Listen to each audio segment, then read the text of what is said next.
오늘 전도서 12장 8절부터 14절까지 본문의 말씀으로 사람의 본분에 대해서 같이 말씀을 나누겠습니다. 이번 주 주일 말씀 통해서 이런 말씀을 주셨죠.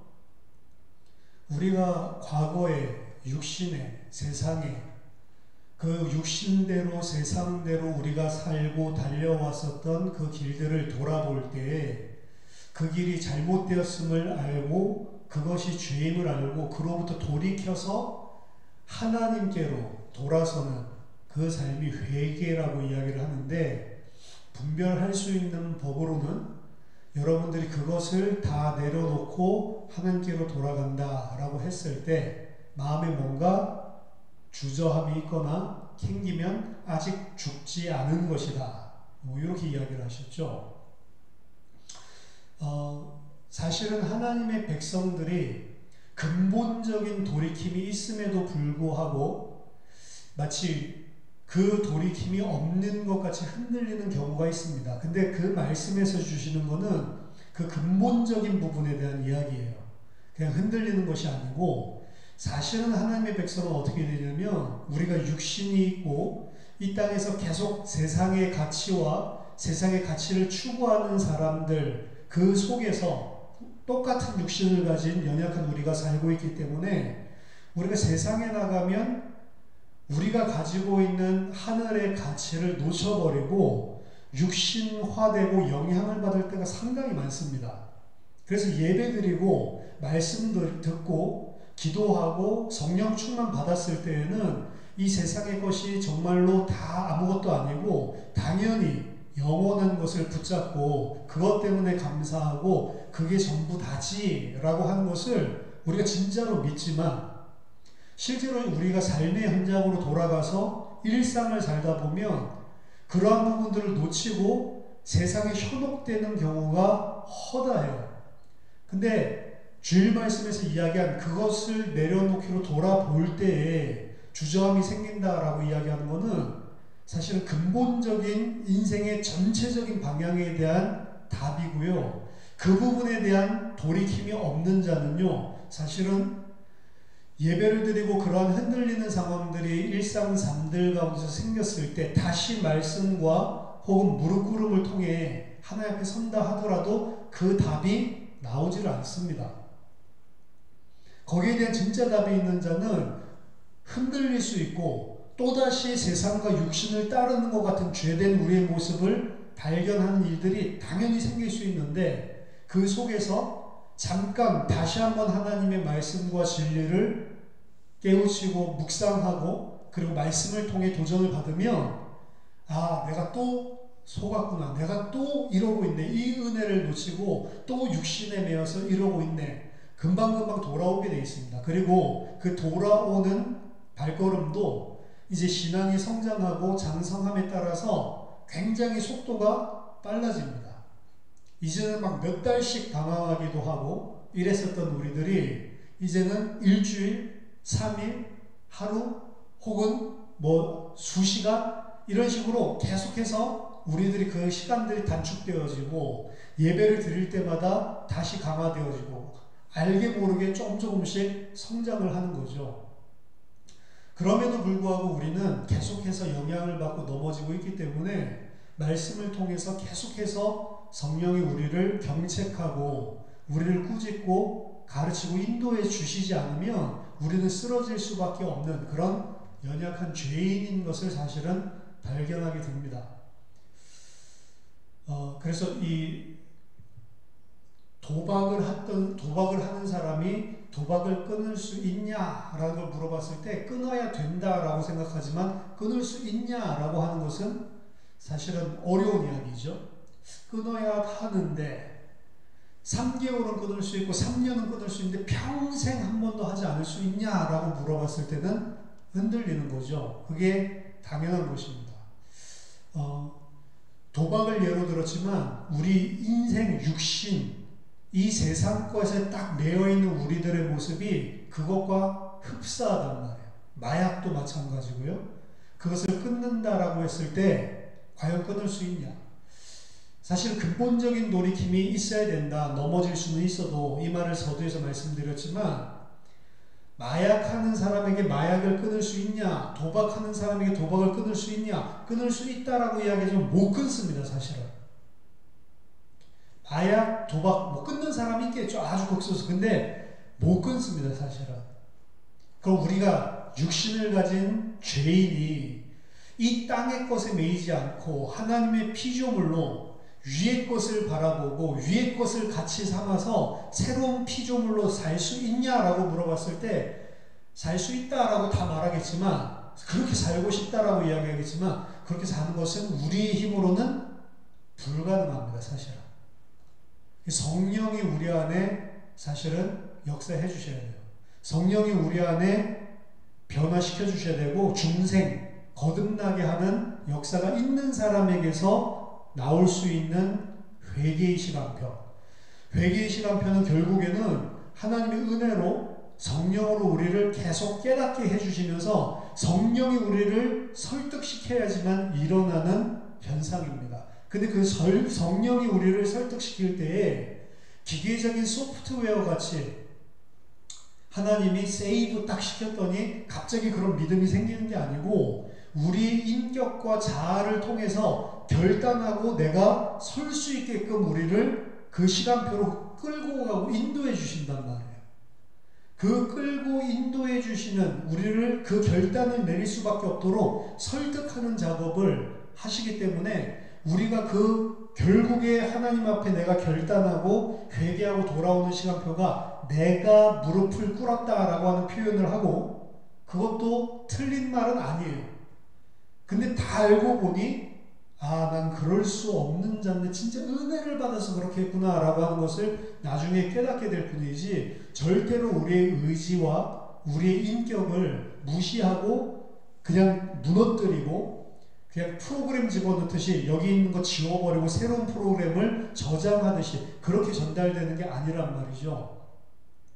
그럼 우리가 인격적으로 무릎 꿇고 인격적으로 그 하나님께 전 인생의 답을 내가 달려왔었던 그 길들을 다 내려놓고 이제 그게 아니고 오직 하나님, 오직 그리스도 안에서 그리스도만 위하여 내가 살겠다라고 돌이키는 그 우리의 결단, 회개의 시간표는 그럼 무엇으로 하나님이 우리를 설득시키냐? 말씀밖에 없는 거예요. 그래서 성령이 역사하시지만, 신비롭게 역사하시지만 그 성령은 말씀을 통해서 역사를 하고, 말씀을 통해서 역사할 때 우리의 인격이 그 말씀을 통해서 우리가 생각이 변화되고 우리의 모든 가치관이 새롭게 되는 것입니다. 그래서 우리들이 장성할수록 흔들리는 시간표, 장성할수록 또다시 우를 범하고 있는 그런 모습이 없어진다고 했을 때에도 그럴 수 있는 이유는 말씀으로 성장했을 때, 말씀으로 우리들이 장성한 자가 됐을 때에만 사실은 그러한 변화가 일어나는 거예요. 그래서 오늘 전도서를 통해서 인생에 대해서, 그리고 우리 사람이 어떻게 사는 것이 과연 맞는지, 우리 집사님이 생각해보면 아직도 나는 그런 부분들의 주저함이 많다라고 이야기를 했는데요. 저는 모르겠어요. 과연 그 고백이 진짜로 구원을 받지 않았다는 것을 나타내는 것인지, 아니면 구원 받았는데도 불구하고 아직 영적으로 성숙하지 못했고 장성하지 못해서 계속해서 그런 부분들에 내가 확신 있게 답을 못하고 그 부분에 흔들리는지, 그건 저는 잘 모릅니다. 제가 하나님이 아니기 때문에. 하지만 분명한 것은 전도서에 있는 인생의 답이 하나님의 백성이라면 반드시 그 무릎 꿇는 시간표에 나와야 되는 거예요. 전도서는 특별한 책이 아닙니다. 어려운 책도 아니에요. 전도서를 가지고 이런저런 이야기가 많습니다. 1세기 말에 유대인들이 구약성경 하나님의 말씀을 정경, 캐논을 딱 확정짓는 그러한 회의가 있었는데요. 얌니아 회의라고 하죠. 그 1세기 말에 그 책을, 어떤 구약성경 책을 성경으로 결정할 거냐 확정짓는 그 회의에서 가장 논란이 됐던 책 중에 하나도 전도서입니다. 전도서가 하나님 말씀에 들어가야 돼 말아야 돼 이거 가지고 유대인들도 상당히 고민을 했던 책이죠. 그리고 이 책에서 이야기하는 것은 이 이야기를 하는 것 같다가 저 이야기를 하는 것 같다가 그리고 한 사람이 이야기하고 있는 게 아니고 1장과 12장은 프레임 너레이터라고 해서 전체 전도서 2장부터 11장까지 나와 있는 내용을 전체를 한 프레임으로 하는 서론과 결론을 다른 사람이 썼다라고도 이야기를 합니다. 그 정도로 톤이 다르다는 거죠. 서론에서 그리고 결론 12장에서 같은 이야기를 하고 있는데 좌우지간 전도서 안에 있는 내용들을 읽어보면 이런 이 말이 성경에 있나? 이렇게 생각들 만한 것들도 사실 등장을 합니다. 근데 전도서는 한마디로 말하자면 사람의 인생사에 대해서 지혜자가 내린 결론이요. 인생은 이런 것이다 라고 이 사람이 잘 쓴 하나의 논문이고 보고서입니다. 그래서 인생에 대한 결론이 전도서에서 사실은 나지 않으면 사실 회개했다라고 볼 수가 없는 거예요. 전도서의 말씀을 오늘 제가 간단하게 이야기를 해드릴 건데 이 이야기를 할 때 이 부분에 정말로 동의가 되고 내 인생도 이 전도서에서 이야기하고 있는 그런 삶들을 살고 있었는데 거기에서 빠져나왔구나 라고 하는 답이 나에게도 이런 은혜를 주셨지 라고 발견되는 사람이 사실은 이미 은혜를 받은 사람이에요. 이 전도서의 저자는 여러분들이 잘 아시겠지만 솔로몬입니다. 그렇죠? 1장 1절에 보면 다윗의 아들 예루살렘 왕 전도자의 말씀이라. 전도자는 전도하는 사람, 전도사 이런 소리가 아니고요. 코헬렛이라고 하는 단어인데요. 코헬렛이라고 하는 단어가 뭘 뜻하는지 정확하게 몰라요. 그래서 그냥 영어로 그냥 코헬렛이라고 그냥 부르는 사람도 있습니다. 이걸 이제 라틴어로 번역해놓고 헬라어로 번역해놓고 이것 때문에 이제 전도자라고 프리처, 말씀 전하는 자, 진리를 전하는 자 이런 식으로 번역을 해서 사용을 하는 건데 원래는 정확한 뜻을 몰라요. 그래서 그냥 코헬렛이라고 부릅니다. 그 코헬렛이 누구냐? 다윗의 아들 예루살렘 왕. 다윗의 아들이면서 예루살렘의 왕에 있었던 자니까 이 코헬렛은 솔로몬이 틀림없는 거죠. 솔로몬이 인생에 대해서 연구하고 결론을 내린 보고서를 쓰게 만들었고 그 솔로몬을 통해서 하나님이 우리에게 인생이 무엇인지에 대한 말씀을 주시는 겁니다. 솔로몬은 최고의 지혜자요. 오늘날 치면 최고의 학자요. 최고의 왕입니다. 다윗이 최고의 왕인 것 같지만 사실은 다윗이 최고의 왕이 아니고 솔로몬이 최고의 왕이에요. 세상적으로도 그렇고요. 솔로몬 때는 전쟁이 없었습니다. 그리고 솔로몬 때의 왕국이 가장 영토가 넓었고요. 정치적으로 경제적으로 가장 부유한 나라를 만들었던 최고의 지도자입니다. 그래서 평화의 왕 솔로몬. 그래서 엄청난 번영을 누렸죠. 최고의 왕입니다. 말하자면 오늘날로 치면 최고의 정치인 그리고 최고의 번영과 경제를 맛봤던 사업수단이 있었어요. 오늘날로 치면 최고의 경제인이요 사업가였습니다. 그리고 솔로몬의 지혜라고 하는 것에서 우리들이 잘 알 수 있듯이 최고의 재판관이었습니다. 그 사리 분별이 명확하죠. 분명한 사람들을 꿰뚫어 볼 수 있는 해안을 가지고 있었죠. 최고의 재판관, 오늘날로 치면 최고의 법조인이요, 최고의 공무원이었죠. 게다가 솔로몬은 그것 때문에 약간 문제도 됐지만 이 땅에서 누려야 한다는 것, 이 땅에서 누리기 원하는 것, 우리가 누리기 원하는 거 있죠. 그 모든 것을 다 극상으로까지 다 누려봤던 사람입니다. 돈도 그렇고요, 문화 쾌락도 그렇고, 술 마시는 것도 그렇고, 그리고 여자들 아내 가지는 것도 그렇고 모든 것을 다 최고로 누려본 거예요. 연구하는 것도 어느 정도로 연구를 했냐면 자기가 하고 싶은 모든 분야들 다 연구한 거에 지나지 않아서 이것 가지고 부족하다. 미친놈들까지도 연구했어요. 이 전도서를 읽어보면 미친놈들은 왜 저렇게 미친 짓을 할까? 이거를 미친놈 데려다 놓고 연구를 했다니까요. 그리고 어떤 사람에게 그래 너는 무조건 태어나서 죽을 때까지 먹고 마시고 누려라 내가 다 줄게 이래가지고 한 사람 시험적으로 불러다가 모든 문화, 예술, 술, 음식 누리고 싶은 거 싹 다 누리게 만들어줬어요. 그렇게 하고 그 사람이 행복한지 안 행복한지 그것까지 연구를 했다고요. 우리도 그런 실험 대상자 그 피실험자 되면 좋겠는데 내가 너 연구해보고 싶으니까 네가 이 땅에서 하고 싶은 거 다 해. 내가 100%다 원하는 거는 다 이루어줄게. 이래가지고 그거 평생 동안 처음 태어났을 때부터 죽을 때까지 누리라고 하면 와 이거 진짜 나는 복을 타고났구나. 근데 솔로몬이 그 사람 그렇게 해놓고 희희낙낙거리면서 웃는 것을 쳐다보면서 아이고 미친놈 뭐가 좋아서 저렇게 웃고 자빠졌냐. 왜 이렇게 봤다. 그러니까 자기는 그 속에 문화 속에 예술 속에 빠져가지고 누릴 것 다 향락을 누리면서 너무너무 좋아하는데 웃으면서 그걸 보면서 저게 뭐냐 미친 거 아니냐 이렇게 생각을 했다. 그러니까 이 솔로몬은 하여튼 자기가 누릴 것들도 다 누려봤고 다른 사람도 그렇게 누리게 만들어봤고 이 땅의 사람들이 하고 싶어하는 모든 것들을 다 했다니까요. 최고의 정치인, 최고의 사업가, 최고의 법조원에서 공무원, 최고의 학자, 최고의 이 재판관, 그리고 최고의 한량 누릴 것들 그냥 싹 다 누려봤다니까요.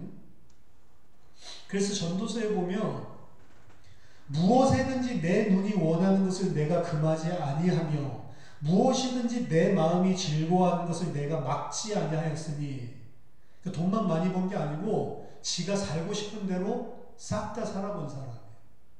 그럼 이런 사람이 내가 다 해봤는데 이렇더라 라고 이야기하는 게 전도서란 말이에요. 그러니까 솔로몬의 입술을 통해서 사실은 하나님께서 우리에게 말씀해 주시는 겁니다. 저 같은 사람이 아무것도 누려보지 못한 사람이 그 누리는 거 다 많이다 그러면 안 믿을까봐 그거를 최고로 많이 누리고 최고의 다 정점에 학문이면 학문, 사업이면 사업, 정치면 정치, 공무원, 법조계면 법조계 모든 것들을 다 아예 그냥 한량처럼 먹고 살고 누리는 거 모든 것들을 다 정점으로 다 누리게 만든 그런 어떻게 보면 슈퍼맨이죠. 이렇게 만든 인물 솔로몬을 통해서 하나님께서 우리에게 인생은 뭐냐 답을 준단 말이에요. 그 솔로몬이 이거 다 해보고 결론 내린 게 뭐냐? 헛되고 헛되며 헛되고 헛되니 모든 것이 헛되도다. 그게 결론이에요. 최고의 지혜자로 학자로 공부를 많이 했는데 공부를 많이 해본들 그게 인생의 답이 되지 않는다는 사실을 죽음이 가까우면서 깨닫기 시작합니다. 몰랐어요. 솔로몬도 똑똑하면 다 되는 줄 알았다고요. 솔로몬도 열심히 공부하고 최고의 지혜를 가진 학자로 열심히 공부했겠죠. 많은 책들을 읽었겠죠. 많은 책도 지었겠죠. 그때는 몰랐는데 죽을 때가 딱 되고 나니까 죽음의 시간표가 가까워지면서 야 내가 평생 이렇게 연구하고 공부했는데 과연 이게 무슨 유익이 있을까? 죽음의 시간표 앞에서 1장 16절에서 18절 보니까 내가 내 마음속으로 말하여 이르기를 보라 내가 크게 되고 지혜를 더 많이 얻었으므로 나보다 먼저 예루살렘에 있던 모든 사람들보다 낫다 하였나니 내 마음이 지혜와 지식을 많이 만나 보았음이로다. 내가 다시 지혜를 알고자 하여 미친 것들과 미련한 것들을 알고자 하여 마음을 썼으나 이것도 바람을 잡으려는 것인 줄을 깨달았도다. 지혜가 많으면 번뇌도 많으니 지식을 더하는 자는 근심을 더하느니라. 많이 알았더니 결국에는 뭐라고요? 근심이 많아지고 번뇌가 많아졌대요. 바보는 암에 안 걸린다고 그러죠? 왜 암에 안 걸립니까? 아무것도 근심하고 걱정하지 않아서 그래요. 원래 어린이들은 그래서 소아암이라는 게 요즘에 있지만 어린이들은 원래 암에 걸리는 게 아니에요. 어린이들은 원래 걱정이 없거든. 나이가 들고 세상을 알아갈수록 없었던 걱정과 번뇌들이 생겨나는데, 지혜자가 우매자보다 이 땅에 사는 동안에 빛과 어두움의 사이처럼 굉장히 좋은 것이지만, 우매자들은 어둠 속에 다니고 지혜자는 빛 속에 다니는 것처럼 분명히 차이가 있고 빛과 어둠이 나뉘는 것처럼 큰 격차가 있는 것 같지만, 죽으려고 하면서 결국에 생각해보니까 많이 공부하고 많이 알았더니 근심도 많아지고 걱정도 많아지고 번뇌도 많아지고, 이게 별로 다 쓸모없는 일이구나. 오늘 마지막 절에서도 이야기하죠. 내 아들아 경계를 받으라. 책을 많이 읽는 것, 책을 많이 읽고 공부하는 것, 몸을 피곤케 할 뿐이다. 그렇죠? 최고의 왕이고 정치인이었지만 솔로몬은 자기 자신이 죽고 나면 일어날 일들을 알았습니다. 그걸 뭘 보면서 알았냐면 다윗 왕을 쳐다보고 알았어요. 다윗 왕이 최고의 왕이라고 환대했던 그 백성들이 자기가 치리하고 그 백성들의 동향을 살펴보니까 어떻게 된다고요? 이 사람들이 옛날 왕은 잊어버리고 솔로몬 하고 있단 말이죠. 근데 그 사실을 쳐다보면서 내가 아버지보다 인기가 더 좋다 이게 아니고, 그럼 내가 죽고 나면 내 뒤에 될 왕을 쳐다보고 또 그 사람에게 환호하고 나는 잊혀져 가겠지? 그 생각을 하게 됩니다. 전도서 4장 15절 16절 보니까 내가 본즉 해 아래서 다니는 인생들이 왕의 다음 자리에 있다가 왕을 대신하여 일어난 젊은이와 함께 있고, 그의 치리를 받는 모든 백성들이 무수하였을지라도 후에 오는 자들은 그를 기뻐하지 아니하리니 이것도 헛되어 바람을 잡는 것이로다. 정치라는 게 그렇단 말이에요. 잠깐 하면은 사람들이 환호하는 것 같지만, 이미 우리나라 대통령도 이제 1년 임기 1년 정도밖에 안 남았죠. 그리고 뭐 레임덕 온다고 그러죠. 항상 모든 대통령들이 마지막 해에 레임덕이 옵니다. 그렇죠? 그리고 이제 이 사람이 이제 지나가는 물, 그러니까 이제 새롭게 올 물들 막 바라보는 거죠. 왕정 시대인데도 솔로몬이 최고의 정치인으로서 그 정도 회한을 가지고 있었어요. 야, 이거 내가 최고의 왕으로, 최고의 정치인으로 그렇게 사람들이 좋아하고 기뻐했는데, 결국에 정치라는 것은 좋아하다가 결국에 다음 세대가 오면 그 전에 모든 이 행정 수반들 싹 다 갈아치우죠. 왕 바뀌면. 그리고 옛날에 했었던 사람들 잘못했는 거 싹 다 들춰내죠. 그러면서 우리는 그렇게 하지 않고 바르게 하겠습니다. 싹 물갈이 하잖아요. 그리고 그렇게 하면 사람들 또 거기에 환호하고 옛날 사람 욕하고. 근데 그게 계속 반복되는 게 정치란 말이죠. 정치에 맞들인 사람은 정치를 빠져나올 수 없는 것 같은데, 그렇죠? 이 맨날 정치 은퇴한다고 했던 사람들 계속 다시 기어 나오고 계속 다시 나오고, 그렇죠? 정치가 답이 아닌데, 그럼 돈 많이 버는 건 답. 최고로 돈 많이 벌어본 사람, 최고로 돈을 많이 벌어보고 최고의 지혜와 지식 가지고, 솔로몬 자신이 고백했습니다. 내가 예루살렘에 살았던 그 어떤 사람들보다도 더 부유한 자가 됐다라고 이야기를 했어요. 역사상 그 이전에 살았던 모든 사람들보다도 내가 더 큰 부를 내가 소유했다라고 고백을 합니다. 근데 그 부를 소유한 것이 기쁨을 잠시 줘요. 잠시 안 주는 게 아닙니다. 내가 하고 싶은 일들 다 하게 해줘요. 내가 가지고 싶은 것들 다 가지게 해줍니다. 근데 이것도 죽음이라는 시간표 오니까 이거 지금 다 놔두고 가야 되게 생겼거든. 그럼 뭐하러 내가 이렇게 많이 벌었냐 이거예요. 제가 들어보니까 한 사람이요, 아무리 돈을 많이 써도 월 한 3천만 원 정도 버는 거, 그 정도만 되면 월 수입, 그러니까 뭐 연봉 자체가 한 3, 4억 되는 거겠죠. 그 정도 수준만 넘어서면 먹고 쓰는 거, 이 땅에서 사는 거는 더 높아질 수 있는 것도 없고 더 많이 할 수 있는 것도 없대요.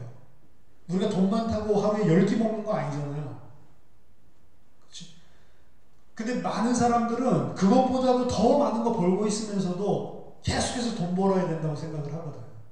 뭐 우리같이 못 버는 사람들이야 뭐 상관이 없는데, 그거보다 더 많은 것들 벌고 있고 다 쓰지도 못할 거를 쌓아놓고 있는 사람들도 부족하다고 생각을 해요. 그래서 계속 더 악착같이 벌어 모으거든요.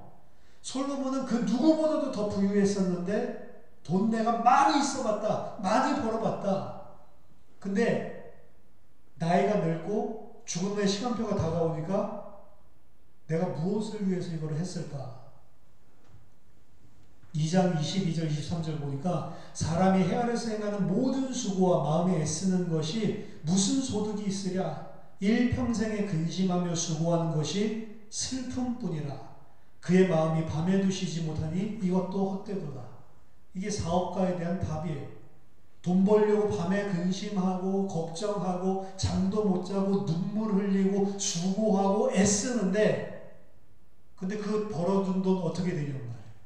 솔로몬이 두 가지 이야기합니다. 벌어둔 돈을 자기 아들에게 그 재산이 내려갈 건데, 그 아들이 지혜자일지 우매자일지 모르지만 우매자라면 어떻게 된다고요? 싹 다 말아먹을 것이고, 지혜자라면 내가 번 거를 기반으로 해서 더 많이 벌 것인데, 그 더 많이 번 지혜자 아들 놈도 결국에 30년 후면 나처럼 죽음의 시간표가 올 거고, 우매자 또한 또 그 시간표가 올 건데 그 돈이 도대체 무슨 상관이 있냐라는 거죠.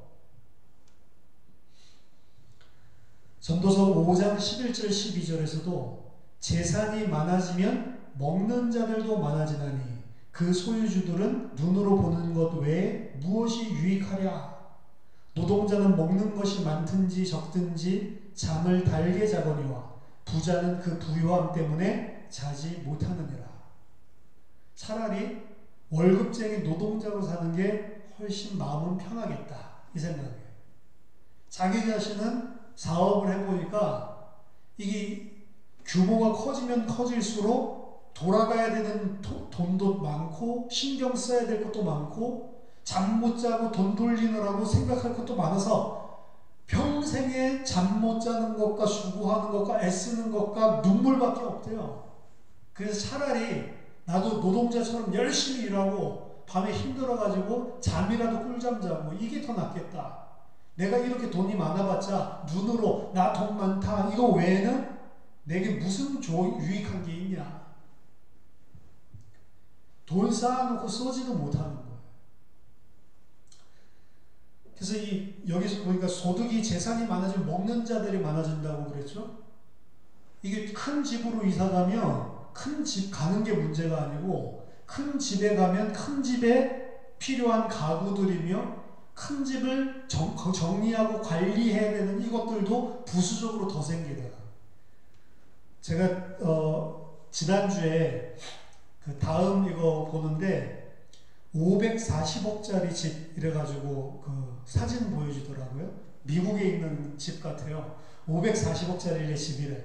그 봤는데 완전히 풀장이 그 사면이 다 유리로 된 이 풀장이 놓여져 있고, 산 위에서 엄청나게 이 멋진 광경 가운데 이 집이 진짜로 완전 최고 현대 모던하게 엄청나게 꼭 박물관 같아요. 그렇게 지어놨더라고요. 그래서 야, 540억 할만하네. 내가 돈이 있으면 저기 살만하겠다 이런 생각을 했는데 저희 집사람 이거 봐, 이게 540억짜리 보여주니까 540억 있으면 저기 집에 들어가서 살겠냐 그랬더니, 아이고 저거 청소하려면 어떻게 저거 청소하냐고. 그러니까 540억짜리 집이 중요한 게 아니고 거기 들어가려면 거기 따라서 들어가는 것들 많아지죠. 그럼 어떻게 해야 돼요? 그것들도 다 먹여 살리기 위해서 또 돌려야 돼. 그래서 미국에 보면 아파트 살던 사람이 이제 단독 싱글하우스를 사서 나가는데, 싱글하우스를 사서 나가고 싱글하우스도 이제 돈을 더 벌면 교회 외곽에 좀 조용한 동네, 좋은 동네에 좀 더 비싼 곳으로 나가고, 좋은 집에, 그리고 점점 큰 집에, 점점 큰 차에 돈을 벌면 벌수록 전부 살아가는 삶의 규모가 커지기 시작하는데요. 결국에 그 사람의 삶은 아파트 살 때랑 큰 집에 살 때랑 똑같아요. 새벽부터 나와서 밤늦게까지 그로서리에서 일을 하고, 밤늦게 집에 들어가서 잠자고 새벽부터 또 나가야 돼. 이 삶을 계속해요. 삶이 더 커졌으니까 그냥 아파트에 계속 살았으면 좀 그래도 좀 쉬어가면서 할만한데, 이제 살림이 커지다 보니까 그 살림 메꾸기 위해서 더 열심히 해야 돼. 평생을 그렇게 해요. 평생. 그 집 론을 갖다가 뭐 60년짜리를 받잖아요. 60년 동안 갚아야 되니까 평생 노예 계약을 하는 겁니다. 최고의 재판관이고 법조인이었던 그가 3장 16절에 또 내가 헤아려서 보건대 재판하는 곳 거기에 악이 있고 정의를 행하는 곳 거기에도 악이 있구나. 재판하는 곳 거기에 공평을 가지고 합니까? 세상 사람들 다 죄인인데요. 오히려 재판을 하는 곳 거기에 악이 있고, 뭐 그래가지고 막 요즘에 뭐 사법권이다 뭐 검찰이다 아니면 뭐 이런 모든 법조직들, 법집행기관들 이런 거 가지고 막 개혁해야 된다 난리를 치는데 개혁이 됩니까? 인간이 다 썩었는데. 제도적으로 만들려고 하는 것도 못하게 해요. 사실은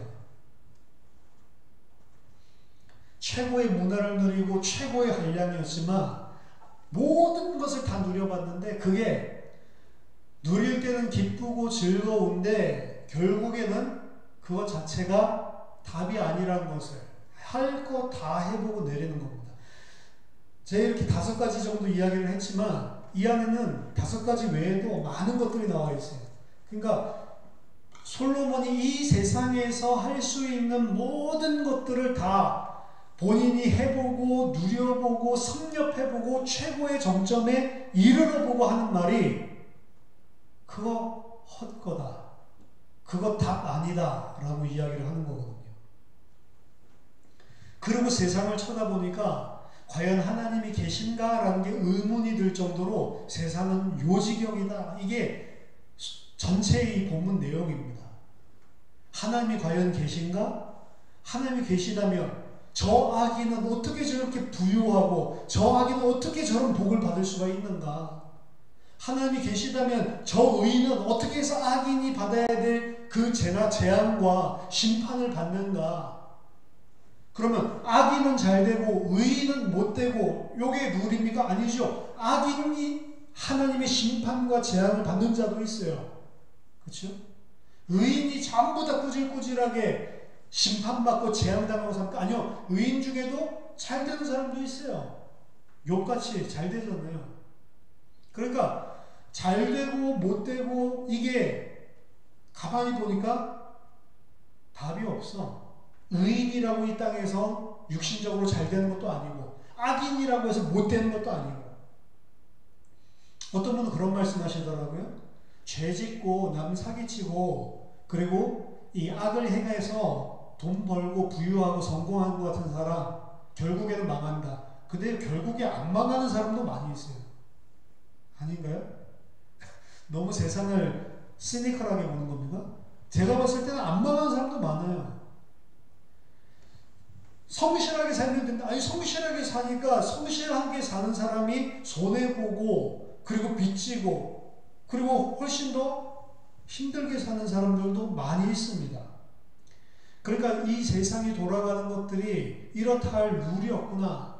그래서 이 세상 살아가는데 이렇게 해야지 성공한다.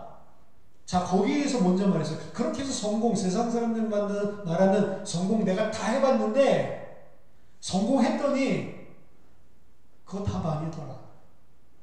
허무하더라. 바람 잡으려는 거더라.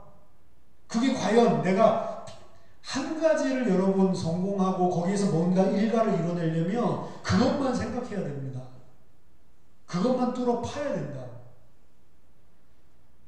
저한테 이번에 그 강 목사님도 박사학위 하지 그러냐 그러는데 그거 하려면 2, 3년 동안 논문만 해야 되는데 논문 해가지고 박사 사실은 뭐 지식도 별 변화가 없을 건데 제가 논문 써가지고 박사 된다고 해서 갑자기 막 엄청난 걸 많이 알고 이것도 아니거든요. 지식도 지금이랑 별반 다를 바 없는데 세상에서 말하는 박사 타이틀 그거 얻으려고 2, 3년 동안 그것만 올인해가지고 책만 붙잡고 사는 거 나는 그거 가치 없다고 생각을 한다.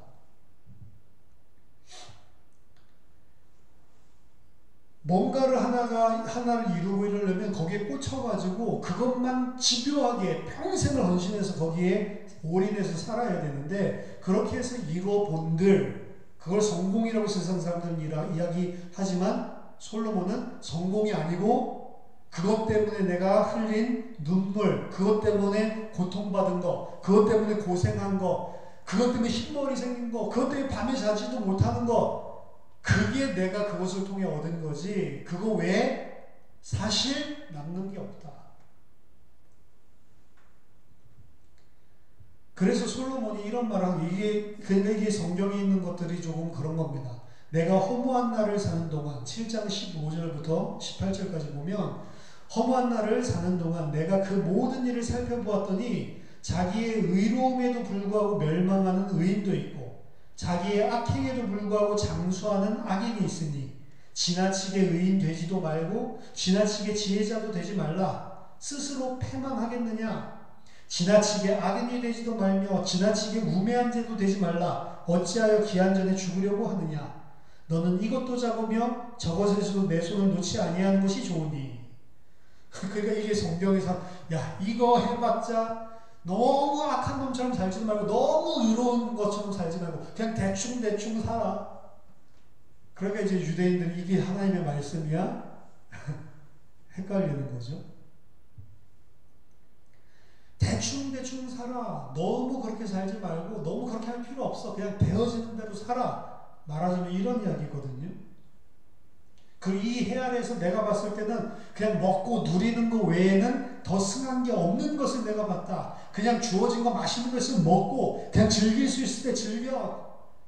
그게 하나님이 주신 낙이고 하나님이 주신 기쁨이니까 그냥 그렇게 누려. 이런 게 하나님의 말씀이 있다고. 그 말은 뭐냐면 내가 뭔가를 먹고 마시고 누릴 수 있을 때 그냥 누리는 게 최고다. 이 소리는 그런 것들 다 참아가면서 뭔가를 갖다가 이뤄내려고 아둥바둥 하는 것 자체가 답이 아니라는 거예요. 어차피 아둥바둥해서 성공을 해도 답이 아니고 아둥바둥 했는데 실패하는 사람 더 많겠지만 그러니까 그냥 실패해도 그냥 거기서 그냥 그렇게 살아. 다 똑같아. 이런 이야기입니다.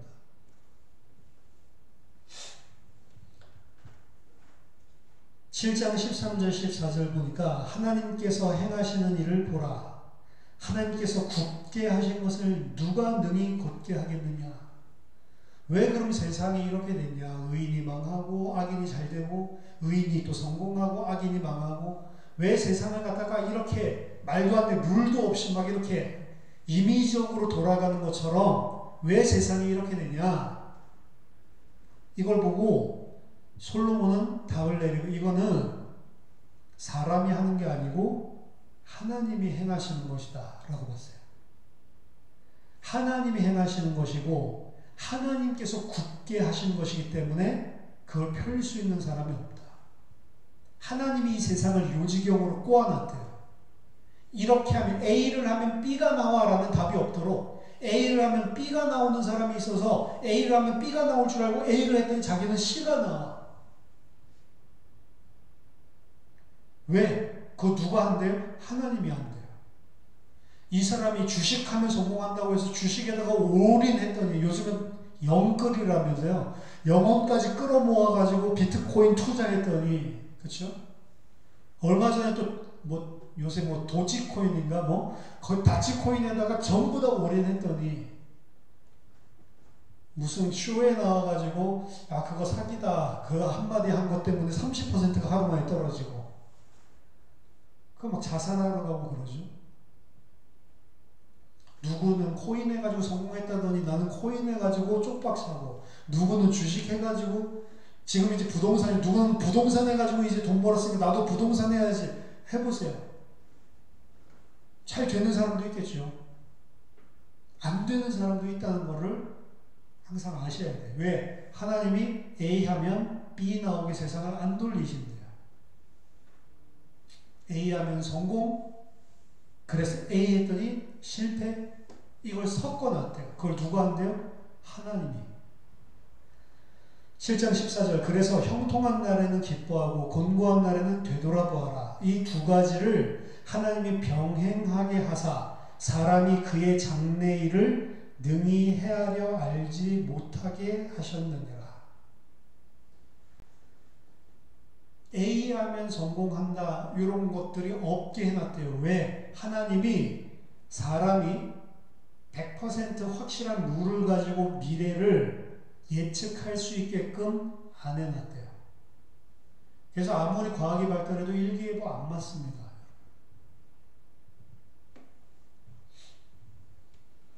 하나님께서 왜 그렇게 하셨냐? 아까 전에 봤었던 7장 18절 후반부에 나왔는데요. 하나님을 경외하는 자는 이 모든 일에서 벗어날 것임이니라. 이렇게 되어 있습니다. 이 세상의 룰들, 이 세상에서 어떻게 하면 한 분야에서 혹은 어떻게 하면 이거를 성공을 할까 그거 가지고 아둥바둥 살고 있는데 다 성공해본 솔로몬이 그거 성공해도 답 아니더라 라고 이야기를 해놓고 그리고 너희들 그거 한다고 다 성공하는 거 아니야. 성공하고 실패하고는 너희들이 알 수가 없어. 하나님이 절대로 예측 못하게끔 지금 세상을 돌리셔. 근데 왜 그렇게 하세요? 사람에게 답이 없고 하나님에게 답이 있음을 알고 여호와를 경외하게 하려고. 그래서 여호와를 경외하는 자들은 어떻게 된다고요? 이 모든 일에서 벗어나게 된대요.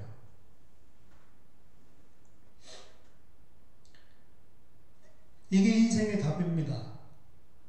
여호와를 경외하는 자들은 이 지금 세상 사람들이 살고 고통스러워하고 염려하고 번뇌하고 있는 이 모든 이 쳇바퀴 하나님이 돌리시는 하나님을 경외하게 만들려고 돌리시는 그 속에서 은혜 받은 자들은 아 이게 사람이 아니고 하나님이 하시는 거구나.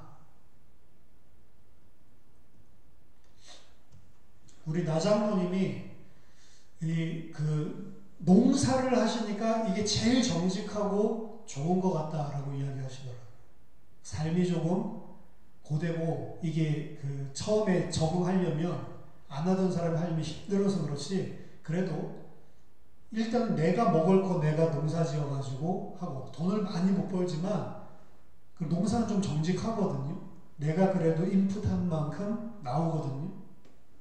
저도 그것을 잘 아는데 매일 그 채소 포장해 나가는 친구랑 일주일에 한 번 나가는 저랑 열매가 차이가 있어요. 있을 수밖에 없어요. 김매기 매일 해주는 친구랑 제 옛날에 실습할 때 수박 키워봤는데 일주일에 한 번, 2주일에 한 번씩 쓱쓱 나가가지고 아직 안 죽었나? 그 정도 쳐다보는 저랑 다르다니까요. 모종 키울 때부터 달랐어요. 비닐하우스에서.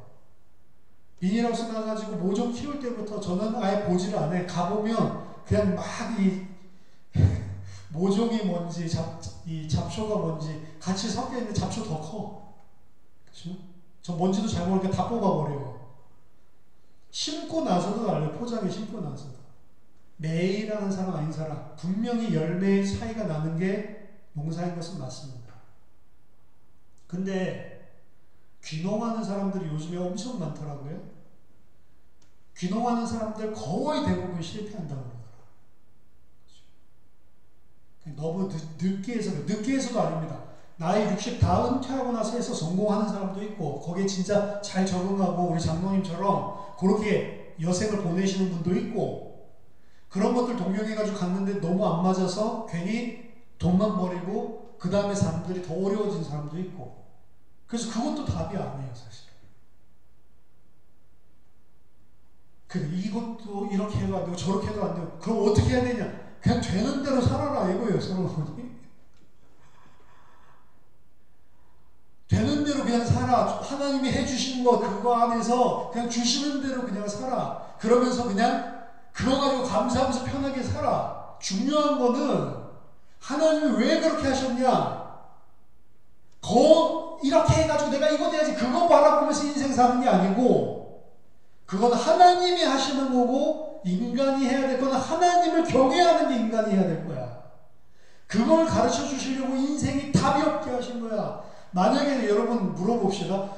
60세, 65세 돼가지고 은퇴하고 귀농한 모든 대한민국의 이 가장들이 다 귀농해가지고 너무너무 행복한 삶으로 바뀌었어. 100%.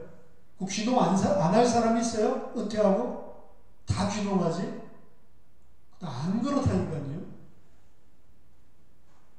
그 귀농하면 다 망합니까? 아니요. 너무너무 행복하게 사는 사람도 있어요. 있어. 그래서 그 사람 너무 행복하게 사는 거 보고 주변에서도 나도 정년퇴직하면 저거 해야지. 퇴직하고 올인해가지고 갔다가 너무너무 안 맞고 너무너무 힘들고 또 사기 맞고 오는 사람도 있고 또 뭐 텃세 심하다면서요. 농촌이 텃세에 시달려가지고 뭐 물도 못 쓰게 하고 막 전기도 못 쓰게 하고 막 이런 것도 나오던데 다 달라요. 다 달라. 왜 하나님이 그렇게 해놓으셨냐? 만약에 귀농하면 모든 사람이 다 잘 됐다라고 한다면 그게 인생의 답이에요. 인생의 답. 인생의 답이 그렇게 딱 나와 있으면 사람들은 다 그거 합니다. 하나님 생각 안 해요. 저렇게 하면 원래 성공하는 거야. 하나님이 하는 게 아니고 저렇게 하면 원래 성공하는 거야. 딱 답이 있으면 그대로 하면 똑같은 결과를 얻는다고 하면 이 세상 사람들 중에 성공 못할 사람이 한 사람도 없어요. 근데 하나님 세상을 어떻게 돌리세요? 똑같이 했는데 안 돼. 똑같이 했는데 저 사람은 돼. 그러니까 사촌이 논을 사면 배가 아프다 이런 말 있죠. 그 사촌이 논을 사면 배가 아프다는 말은 그냥 사촌이 남이 논 샀으니까 배 아프다 이 소리가 아닙니다. 그 사촌이 의미하는 건 뭐예요? 평소에 나랑 잘 알고 지내는 나보다 좀 덜 떨어진 놈 그게 사촌이야. 사촌.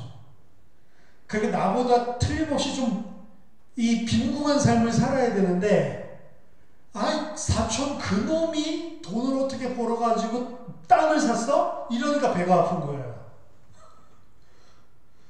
나랑 비등비등하거나 혹은 나보다 못하다고 했던 놈이 뭔가 이 벼락부자가 되든지 뭔가 이게 수지가 맞은 거야.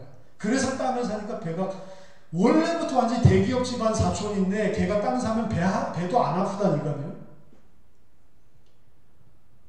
이 세상 쳐다보니까 그런 거예요. 성공 안 해야 될 사람이 성공하는 것 같고 내가 성공해야 될 것 같은데 안 성공하고 이런 일들이 너무나 많은 거예요. 근데 하나님은 성공하고 안 하고 그거에 관심 없어요. 하나님은 너희들 인생들 의지하지 말고 이 땅의 것 성공하는 거 그게 인생의 답이 아니고 하나님께 모든 게 다 있음을 알고 여호와를 경외하라는 거예요. 그래서 세상을 시종을 측량할 수 없게끔 하나님이 돌리신대요.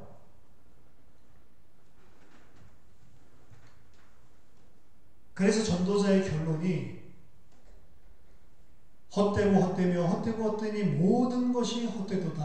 해 아래서 수고하는 모든 수고가 사람에게 무엇이 유익한가? 이 해 아래서라고 하는 말은 1차적으로는 온 세상 그걸 이야기하는 거고요. 원래 본문에서 1차적으로는 모든 세상 그리고 우리 2차적으로는 이 땅, 육신적인 이 세상, 역사, 우리가 살고 있는 인생 이 안에서 우리가 그렇게 아웅다웅하면서 하는 수고가 무엇이 너에게 유익하냐? 왜? 다 지나가는 거다. 영원한 것은 하나도 없단 말이에요. 우리가 죽음이라고 하는 한계를 넘어서서도 영원한 것이 보장된다면 수고할 만한데 지금 너희들이 지금 이야기하고 있었던 무슨 최고의 내가 사업가가 되겠다, 돈을 많이 벌어야겠다, 공부를 많이 이것들은 전부 다 유한한 거라 결국엔 그게 인생의 답이 될 수가 없다는 거예요. 그거 이 땅에 살았을 동안에 너희들이 그렇게 이뤄놓은 거 그게 너희에게 뭐가 유익하냐. 영원한 세상에서 봤을 때는 아무것도 유익하지 않은 거라는 거죠. 그거 하나님이 왜 우리를 이 땅에 살게 하셨냐. 이 땅 살면서 내가 이렇게 해서 되는 게 아니고 이 모든 게 다 하나님으로부터 오는 거구나. 하나님을 경외하게 만들려고 그런다. 그걸 깨달았을 때 그 사람은 이 모든 쳇바퀴 속에서 벗어나게 된다. 12장 8절에 전도자가 이르되 헛되고 헛되고 헛되도다. 모든 것이 헛되도다. 그러면서 12장 11절에 지혜자들의 말씀들은 찌르는 채찍들 같고 회중의 스승들의 말씀들은 잘 박힌 못 같으니 다 한 목자가 주신 바이니라. 이 말씀이 진짜로 답이 안 난 자가 답이 날 때에는 그 인생 자체를 갖다가 포기하고 진짜 하나님 앞에 내려놓는다는 건 힘든 겁니다. 사실 어려워요. 답이 난 사람 입장에서 보면은 옳지 그렇지만 그 답을 진짜로 내리는 거는 좀 다른 것입니다. 진짜로 어렵고 힘든 거예요. 제가 이전에 저희 그 선배 형한테 한번 복음을 전한 적이 있는데 그 형한테 이 예수님을 주님으로 영접하기를 원하냐? 그때 막 영접기도 시키고 이럴 때였으니까. 근데 그 형이 뭐라고 얘기했냐면 못하겠대요. 그러면서 이유를 설명해요. 승희야, 내가 지금 나이가 몇 살이냐? 내가 지금 하고 싶은 것들도 많고 내가 해야 될 일들 많은데 예수님을 모신다고 하는 건 내가 그분의 종이 되겠다라고 하는 건데 나는 그분의 종이 돼서 그분의 뜻대로 살 자신이 없다. 난 내가 해보고 싶은 거 좀 해보고 한 50 되면 그때 가서 너를 찾지 마. 그 형 작년에 만났거든요. 변호사 돼서 돈 엄청 잘 법니다. 수억씩 법니다. 한 달에도 몇 억씩 벌어요. 근데 아직 별로 안 갈급하더라고요.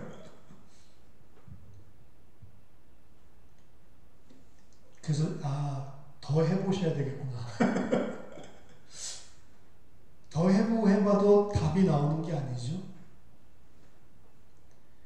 자기가 죽기 전에 저를 부른다고 내가 할 거 다 하고 이제 병상에 있을 때, 자, 그 형님 말씀대로 할 거 다 하고 병상에 있을 때 이제 천국은 가야겠으니까 만약 저를 부른다면 그 예수 믿는 거 아니죠?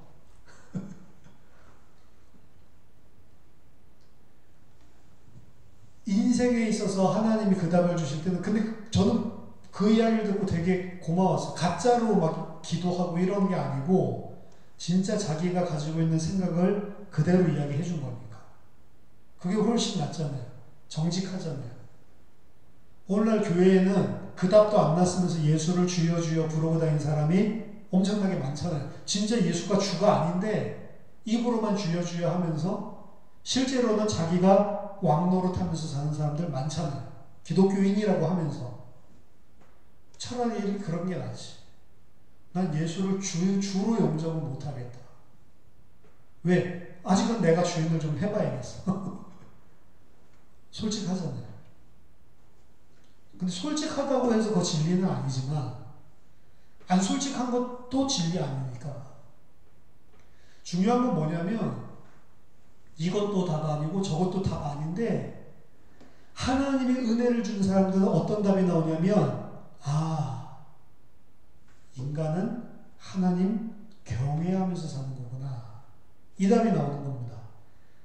그래서 12장 13절 일의 결국을 다 들었으니 일의 끝을, 일의 모든 것들을 다 너희들이 이제 들었으니까 하나님을 경외하고 그 명령을 지켜라. 이것이 모든 사람의 본분이니라. 자, 하나님이 인간을 창조하셨을 때 인간의 본분은 하나님을 경외하고 하나님의 명령에 순종하는 존재. 그게 인간입니다. 근데 인간이 이게 안 된 게 창세기 3장의 죄죠.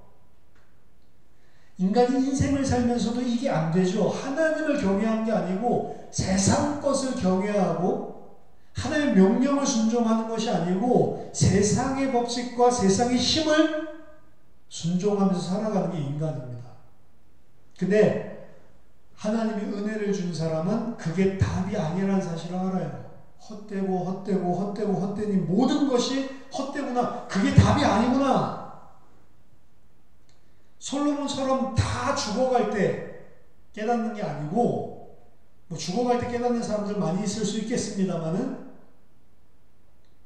솔로몬이 지금 누구에게 쓰는 거죠? 내 아들아, 청년의 때 너희들이 좀 힘이 있고 그래도 걸어다닐 수 있고 그래도 너희들이 기도할 수 있고 그래도 너희들이 이 땅에서 숨 쉬면서 힘있게 움직일 수 있는 기력 가지고 있을 때 다 늙어가지고 죽음의 목전에 서서 나같이 깨닫지 말고 내가 이걸 갖다가 20세 때 깨달았으면 얼마나 좋았을까. 이래가지고 아들에게 청년에게 주는 메시지입니다. 그렇죠? 근데 청년들이 이 말을 믿을까요? 전 대학 청년들에게 이 메시지부터 맨날 하는데 전도서부터 무조건 봅니다. 근데 청년들이 이 메시지를 이해할까요? 못 이해합니다. 지금 남자 사귀고 여자 사귀기 바쁘고 지금 취직하기 바쁘고 지금 공부해가지고 학위 따기 바쁜데 저 헛되고 이게 귀에 들어옵니까? 안 들어와요. 인생에 답이 없는 겁니다. 그래서 대부분 안 믿습니다. 솔로몬도 그걸 알아요. 11장 9절에 보면 청년이여 네 어린 때를 즐거워하며 네 청년의 날들을 마음에 기뻐하여 마음에 원하는 길들과 네 눈에 보이는 대로 행해라. 안 믿어지지? 그러면 네가 원하는 대로 마음껏 살아봐. 나도 그렇게 살아봤어. 하지만 하나님이 이 모든 일로 말미암아 너를 심판하실 줄 알고 그렇게 해라. 그런즉 근심이 네 마음에서 떠나게 하며 악이 네 몸에서 물러가게 하라. 어릴 때와 젊은 머리의 시절이 다 헛된 것이니라. 이 답이 없으면 다 헛된 것입니다. 사실은 전도서에 대한 답이 없으면 신앙이 시작되지가 않은 거예요. 전도서에 대한 이 답이 결론이 딱 나오지 않으면 사실은 우리 주일 말씀에서 이야기한 회개, 돌이킴, 이전에 달려가던 그 길이 육신이요 세상이요 죄라는 사실을 표적에서 빗나간 것, 죄라는 사실을 알고 돌이켜서 하나님을 향해서 방향을 돌이켜서 걸어오는 것, 요거 회개라고 그랬죠. 이게 안 된 사람은 그게 안 된 것입니다. 인생의 가치관에 대해서 이야기하는 거예요. 이 답이 안 나와 있으면 하나님을 믿고 예수님을 믿어서 이 목적을 성취하는 도구로 사용하는 케이스들이 대다수입니다. 그래서 많은 사람들이 내 꿈을 이루기 위해서 예수 이름을 사용하고 내가 여기서 지금 말하는 헛된 그 세상의 성공을 위해서 하나님을 이용하고 나 이용합니다. 그렇게 생각하는 게 아니고 이 가치관이 안 돼 있으면 그럴 수밖에 없어요. 그래서 사실 전도서는 유대인들이 이걸 하나님의 말씀에 넣어야 돼 말아야 돼 라고 이야기하지만 어떻게 보면은 가장 현실적이고 우리의 삶에 와닿아 있는 부분들을 이야기하고 있는 지혜서입니다. 하나님의 지혜. 하나님이 인생을 어떻게 보고 계시는지. 이 하나님이 보시는 인생을 우리도 똑같이 공유해서 보고 있다면 이 가치관이 바뀐 거예요.